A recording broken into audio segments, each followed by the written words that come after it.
Bikin jebakan dengan metode papan balok di bawah. Kita coba yang bahannya agak rendah, agak kecil. Ini besaran.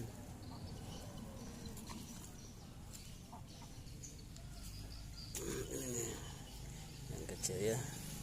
Coba.